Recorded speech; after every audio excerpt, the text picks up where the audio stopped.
உலகத்துல சில நேரங்கள்ல வாழ்க்கை நாம் மிகவும் விரும்பிய விஷயங்களையே நம்மிடமிருந்து எடுத்துவிடும். அதிலும் கூட சிலர் நம்ம பார்த்து நீ ஒரு பெண்ணுதான், உன்னால முடியாதுன்னு சொல்லும்போது அது மனசு உடைக்கும். ஆனா அந்த மாதிரி எல்லா பெண்களுக்கும் இந்த கதை ஒரு பதில். ஒரு அமைதியான கிராமத்துல நெல் வயல்கள் சூழ்ந்த ஒரு சிறிய வீட்டில் அன்னையா என்ற ஒரு பெண் வாழ்ந்தாள். அவளுக்கு வயது 16 தான். ஆனா அவளுடைய கனவுகள் அவள் கிராமத்தை விட பெரியது. ஒவ்வொரு காலையும் அவள் பல கிலோமீட்டர் நடந்து பள்ளிக்கு செல்வாள். காலில் தூசி படிமிழிந்தாலும் அவளுடைய மனசு நம்பிக்கையால் நிறைந்திருந்தது. அவளுக்கு படிப்பு மிகவும் பிடிக்கும், குறிப்பாக மேக்ஸ் மற்றும் இங்கிலீஷ். அவள் எப்போதும் தனது கிளாஸ்ல முதல் ரேங்க் வாங்குவாள். ஆசிரியர்கள் அவளை மிகவும் விரும்புவார்கள். ஒரு நாள் யாரோ அவளிடம் நீ பெரியவளான பிறகு என்ன ஆகணும்னு கேட்டபோது அவள் சிரித்துக்கொண்டு நான் ஒரு டீச்சர் ஆகணும், நம்ம கிராமத்துல உள்ள எல்லா பெண்ணும் படிக்கணும்னு சொன்னாள். ஆனா வாழ்க்கை எப்போதும் நம்ம கனவுகளுக்கு நேரா வழிவிடாது. ஒரு நாள் அவளுடைய அப்பா வீட்டிற்கு வந்து அவளிடம் உன் கல்யாணம் ஃபிக்ஸ் ஆயிடுச்சுன்னு சொன்னார். அந்த ஒரு வார்த்தை அவளுடைய உலகத்தையே நின்று போன மாதிரி ஆக்கிவிட்டது. அவள் மெதுவாக அப்பா எனக்கு எக்ஸாம்ஸ் இருக்கே, நான் படிக்கணும் என்று கேட்டாலும் யாரும் அவளுடைய குரலை கேட்கவில்லை. அந்த நாளே அவளுடைய புத்தகங்கள் மூடப்பட்டன. அவள் பள்ளி வாழ்க்கை முடிந்தது. ஒரு மாணவி அந்த நாளே ஒரு மனைவியாக மாறினாள். புதிய வீடு, புதிய மனிதர்கள், புதிய பொறுப்புகள். அவளுடைய வாழ்க்கை முழுவதும் சமையல், சுத்தம், வேலை என்று மாறிவிட்டது. அவளுடைய கைகள் எப்போதும் பிஸியா இருந்தாலும் அவளுடைய மனசு காலியாக இருந்தது. அவள் தனது கனவுகளை மிகவும் மிஸ் பண்ணினாள். இரவு நேரங்களில் அவள் யாருக்கும் தெரியாமல் ஒரு பழைய நோட்புக்கை எடுத்துக்கொண்டு சிறு சிறு மேத்ஸ் சம்ஸ் எழுதுவாள்.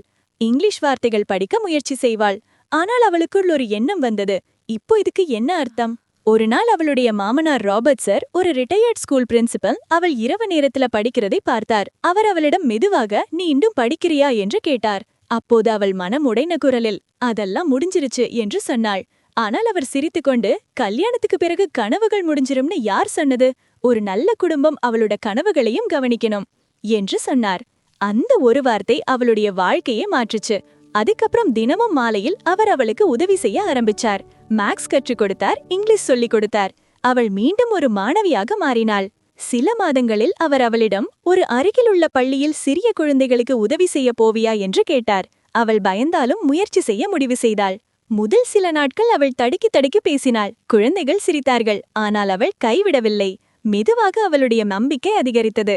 சில வாரங்களில் எல்லா குழந்தைகளும் அவளை டீச்சர் என்று அழைக்க ஆரம்பித்தன. அந்த ஒரு வார்த்தை அவளுடைய கனவுகளை மீண்டும் உயர்ப்பித்தது. ஒரு நாள் ராபர்ட் சார் ஒரு சர்டிபிகேட் கொண்டு வந்து நீ ஒரு டெஸ்ட் எழுதினா ஆபீஷியல் டீச்சர் ஆகலாம் என்று சொன்னார். அவள் மிகவும் பயந்தாலும் படிக்க ஆரம்பித்தாள். எக்ஸாம் நாள் வந்தப்போ அவளுக்கு கொஞ்சம் பயம் இருந்தாலும் மனசுக்குள்ள ஒரு ஸ்ட்ராங்கான நம்பிக்கை இருந்தது. சில வாரங்கள் கழித்து ரிசல்ட் வந்தது. அவள் டாப் மார்க்ஸ் வாங்கி பாஸ் ஆனாள்.